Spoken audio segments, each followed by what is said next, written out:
Hello and welcome back to, you guessed it, the Love Being Alone with me, your host, Lynn. What's up, you guys? I am so giddy about today's topic. It is something that I've been meaning to do for a while, but for some reason I haven't got around to covering it. Today, I'm going to talking about my favorite coffee routine for the summer. It's a summertime, you guys. It's a summertime. We're in the thick of it. We are battling this brutal heat wave almost on a daily basis, like legitimately, which can be very daunting, but we're already halfway through. So keep it up. We're gonna get through it together.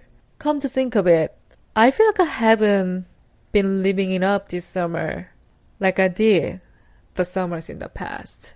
I haven't gone any trips. I've never gone to the beach. Like I barely done anything summery since 2021. The last 2 or 3 years, my summers have been a kind of bit dull, I'll say. I've kind of forgotten that it was a summer. Like ever since I went to California, I've been so caught up in my work. You know, getting everything back on track and putting my life together. And I've just spent the majority of my time indoors, working on my computer, staying away from the outdoor activities. Because when you become an adult and start working, your schedule is not as flexible as it used to be, right? Especially if you're 9 to 5, you have to coordinate your vacation with your coworkers. So you sort of have to create your own version of summer break that includes working, right? And so it's a bit more challenging to truly experience the joy of summer the older you get, which can be pretty shame because you also start feeling some sort of fear of missing out and comparing your summer to everyone else's on social media. Like when you scroll through social media, you're bound to feel like everyone else's summer always looks so much better than yours. You might think like, wow, this person is going to Europe. Whoa, this person is having an extravagant tropical vacation in Hawaii. You also seeing people posting in their bathing suits and they look all hot. Like, it's such a time of comparison. And so that's why this year, I'm very determined to really figure out a solid, functional summer routine where I put my phone down, first and foremost, manage my internet addiction as much as possible, stay in the present, and make the most out of it. I think it's really important to be able to have fun days by yourself, and I really try to make an extra effort to find some small happiness in my daily life. Here's a fun fact about me. I'm somebody who is not a summer person, actually. I mean, the weather-wise, I'm not a big fan of summer. I'm more of a fall/winter person. But even then, there are small things that I indulge in during summer. For example, seasonal produce. I know this is very inconsequential, but hear me out. Recently, I've been buying and eating lots of produce that's in season. I mean, I guess in any season, it's nice to do that, but particularly during summer, I'm more leaning into it. So personally, I've been really obsessed with plums and nectarines. I don't know why it is, but they are so good. They are really good. The only problem is I can eat like 40 of these in one sitting. Like once I start, I cannot stop. And I also have so many different stone fruits in my fridge right now. I have my plums, I have my cherries, I have my peaches, and it's so delightful. Also, another thing that I indulge is iced coffee. Like there's something about summer that makes feel like you have the freedom to drink iced coffee at any given moment. It's refreshing. And you don't have to worry about getting cold or something. I mean, obviously you can only consume so much in a day, but you get what I'm saying. But just so you know, I'm not a tea person actually. I don't really like tea or juice or any other beverages for the matter. I rarely drink them consistently. They're not really appealing to me. But if I do, I usually go for matcha. Matcha is probably the only tea that I enjoy occasionally, but for the most part, I am a die-hard coffee person. I'm a huge coffee person, so Let's start from there, okay? Let me briefly walk you through my coffee history.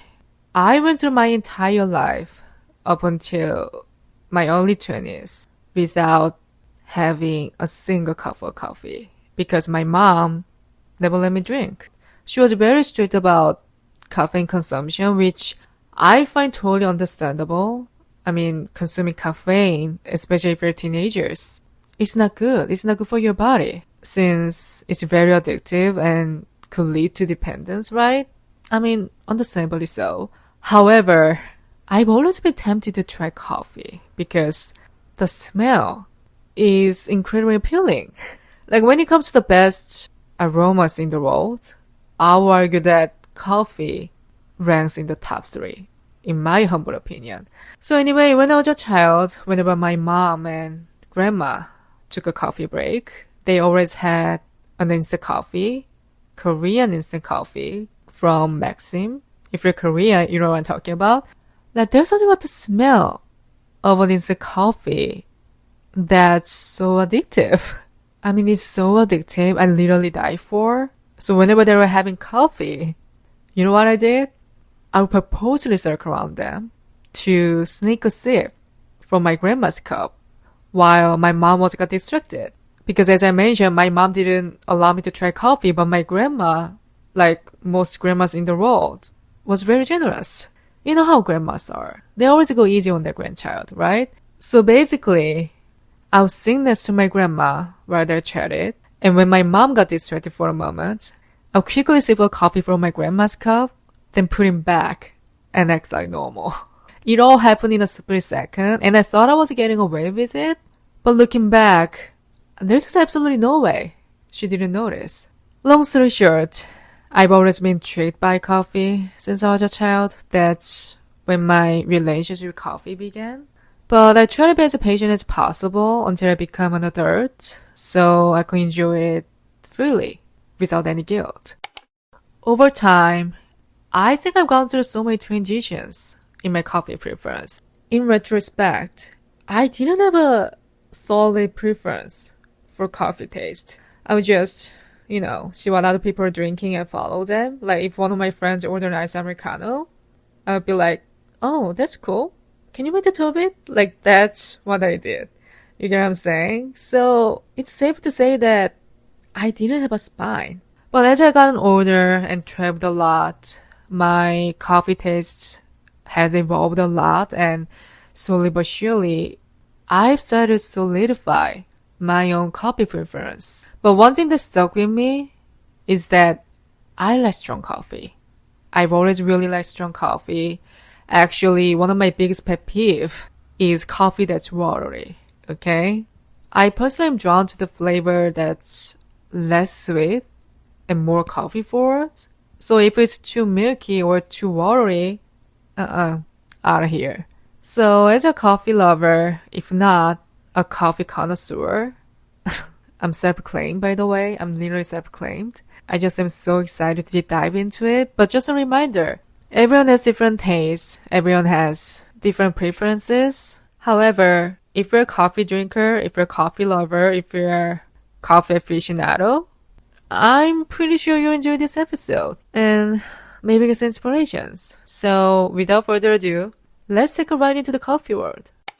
Let's start with my home coffee recipe. I don't know what has gotten into me, but I've started loving to begin my day with hot coffee recently, which is very unusual because I rarely drank hot coffee before. I've always stuck iced coffee for the most part, regardless of the weather, like many Koreans do, but at some point, I started leaning more into hot coffee. I feel like my last trip to Italy has definitely influenced my taste buds. Like ever since I went to Italy, I become more appreciative of espresso. Or maybe deep down, I kind of envy Italians who order an espresso with a croissant at the bar in the morning. Like, they look so cool, aren't they?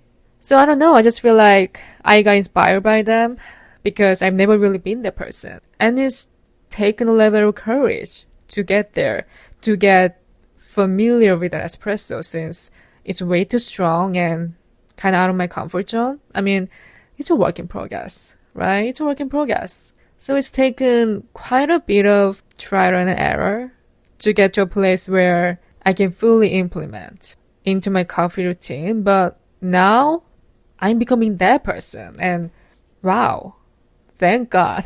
This is such a new wave of my coffee routine. And now I'm at the place where I almost depended on it. So this is my typical morning coffee ritual. I made myself a double shot of espresso, or maybe 3 shots. I can alternate, but then always with a splash of milk. Whether it's a whole milk, oat milk, almond milk, like whatever milk is available in my fridge. Because for me, milk is such a key ingredient because it sort of dilutes the bitterness of the espresso. Now, this is such a hot take, but I drink whole milk. My body can handle it. I feel like it's so taboo nowadays. Everyone's like, you drink whole milk? Like, especially when I was in America, I rarely saw people mixing coffee in whole milk. I rarely saw that. They mostly go with oat milk or almond milk. But I find myself pretty unbiased when it comes to milk. First of all, I'm not lactose tolerant, okay? Which I couldn't be more grateful for. Like, I can't imagine my life as a non-dairy person. Like, I do love dairy milk.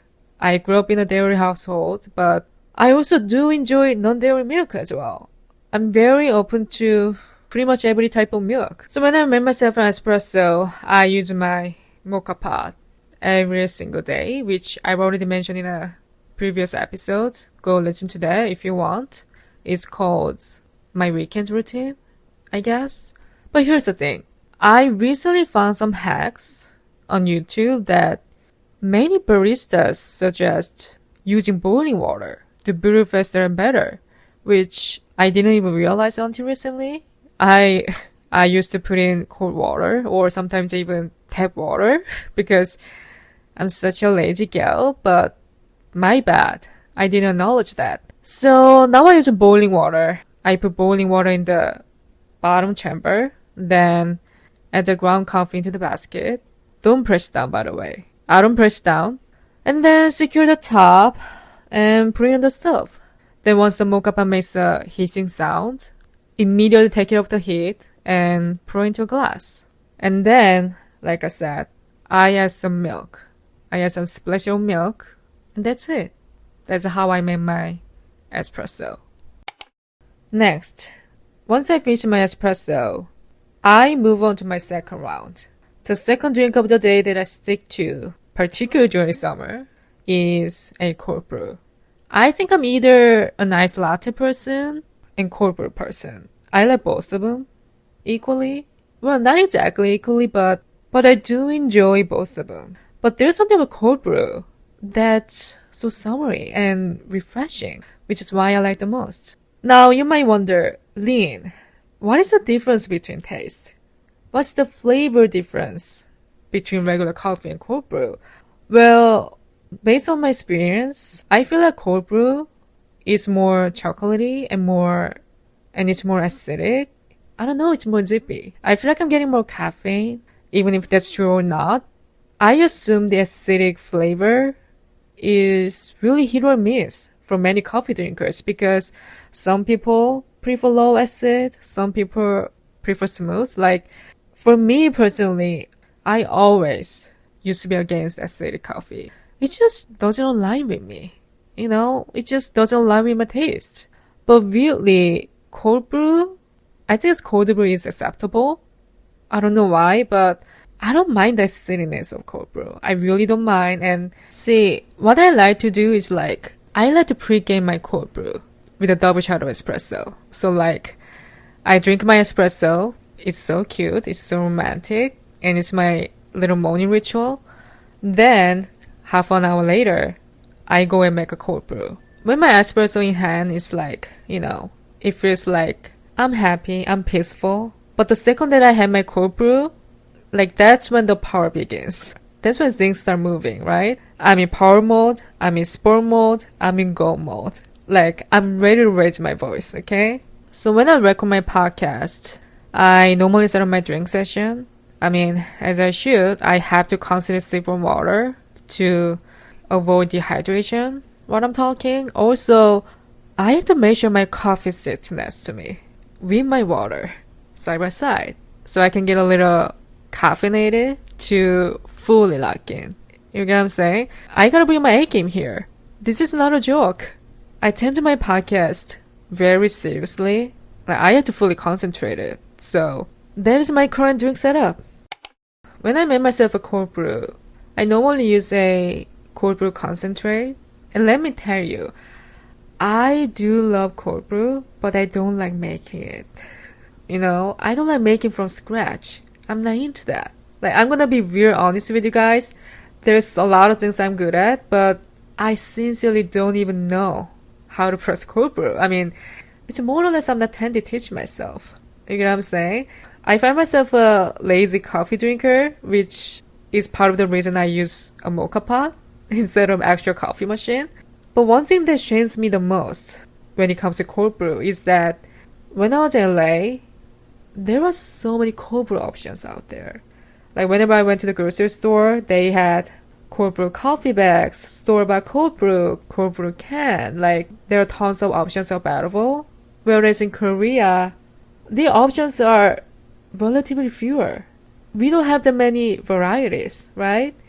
Well, I guess maybe it's because Koreans prefer an iced americano over cold brew.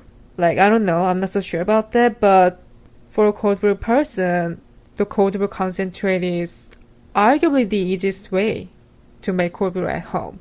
So let me know, by any chance, if you have any recommendations other than concentrate. I'm very open to hear that. Now let's run down my cold brew recipe and then move on. So the first step is fill a glass with ice all the way up, then pour approximately 2 or 3 ounces of concentrate, and then pour the oat milk.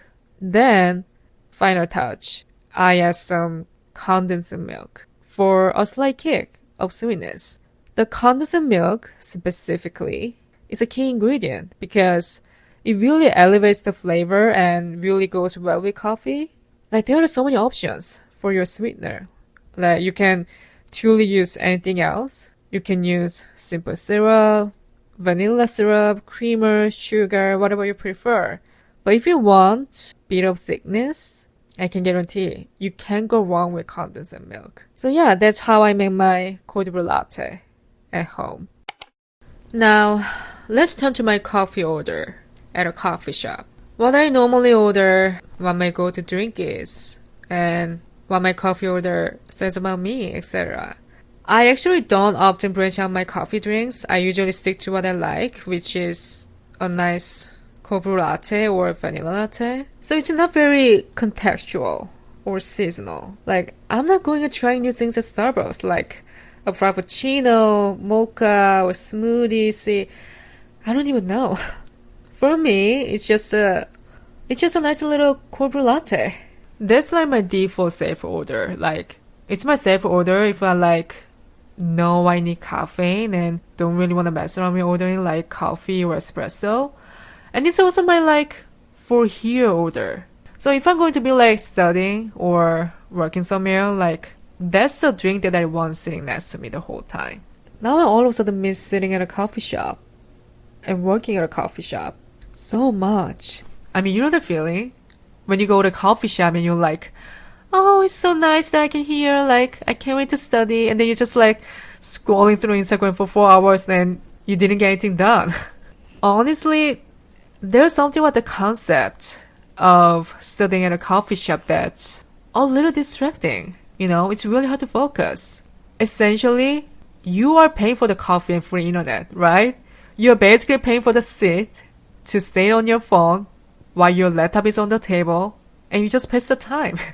But at the same time, I feel I think it's a fun little activity, you know? When you sit down with a cup of coffee and they just buzz and kind of hum around you and the baristas over there.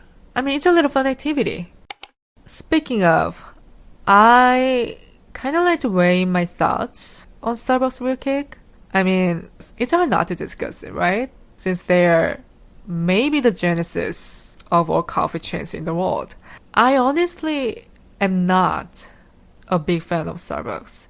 I literally like the cafes better than Starbucks. I'd rather go to a cute little cafe in my town, even if I have to pay more. Like, the only occasion that I'm willing to go to Starbucks is probably when I have a coupon. You know what I mean? Like if someone hands me some free coffee coupons, or gets me some coupons as a birthday gift or whatever, I would definitely go there to use them. But other than that, they are not really appealing to me. I don't know. I definitely do not go there on a constant basis. In my honest opinion, I find Starbucks in America is by far better than in Korea. I mean, no hates. If you love Starbucks in Korea, by all means, please go enjoy it.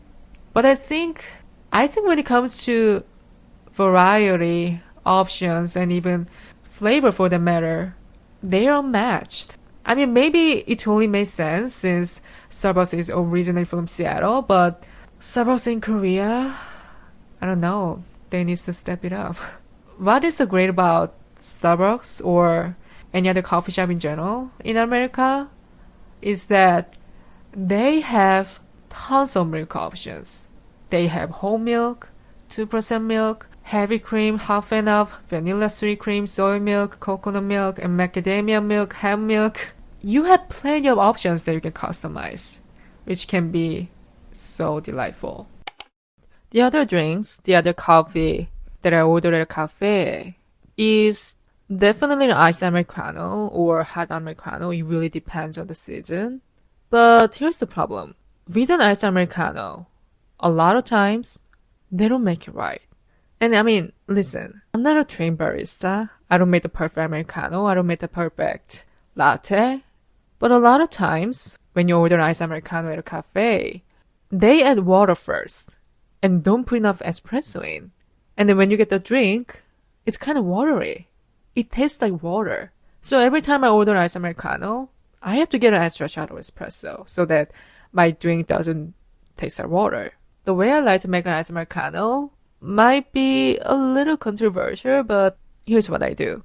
I put a very negligible amount of water at the end. I don't add water first. My method is a bit different. So basically I put a lot of ice in all the way up. Then I pour an espresso, double shots, triple shots, it depends. And then I mix it up to get espresso really cold. Then I pour water on top. If you like strong coffee like I do, I think this method works better. Because once the espresso starts melting the ice, it already becomes watery. Therefore, you don't need to fill the cup with the water first. I don't know. I know what works for me. It might not work for everyone, but I personally love the full of bitterness of iced americano. You know what? I actually stumbled upon the best affordable coffee place a few months ago, and I'm about to share with you guys because it's too good not to share. In fact, I'm late. I'm very late. Like, this place has only gone viral probably a year ago or 2 years ago, and I heard nothing but good things about them. I mean, the hype was weird. So a few months back, I finally got around to try the coffee from GS. Yeah, GS convenience store. And my God, did they make my jaw drop? Yes. Yes, they did. They went above and beyond my expectations. Initially, my expectations were a little bit low, considering the fact that they are a convenience store, not an actual cafe. I mean, who would have thought a freaking convenience store has bomb-ass coffee, right? I can guarantee that most of us would think coffee from a convenience store would be mediocre or even meh, right? But holy cow, it turned out my prediction was completely off. In my honest opinion, I find their coffee is by far better than any other coffee chains I've tried so far. Like, I swear. My favorite is Dolce Latte. Iced Dolce Latte. It's really good. It slaps. It just gets me going. I think I go there almost once a week. I mean, I can't resist it. Also, if you really think about it, it's such a blessing. Then you can enjoy your 6-ounce iced coffee for, like, what? 2,500 won? It's an absolute steal. I mean, you should really try it. If you haven't, if you're Korean or if you live in Korea and haven't tried their coffee yet, get your ass to a GS. This is not sponsored. This is not an ad. I'm genuinely speaking from my heart. They're my total gem. That's all I got. Thank you for listening and hanging out. Hopefully you enjoyed it and got something out of it. If you also have a favorite coffee spot or a personal coffee recipe that you want to share, feel free to DM me on Instagram or leave a review on Apple or Spotify. New episodes every Thursday, new English episodes every month. So feel free to tune in and hang out whenever. You can listen to Love Being Alone anywhere you stream podcasts. You can check out Love Being Alone Instagram at Love Being Alone by Lynn. You can check out me out on Instagram at YEXLINX. And that's alright for today. Thank you all so much for listening and hanging out. I love you all. I appreciate you all. And I will talk to you soon. Bye.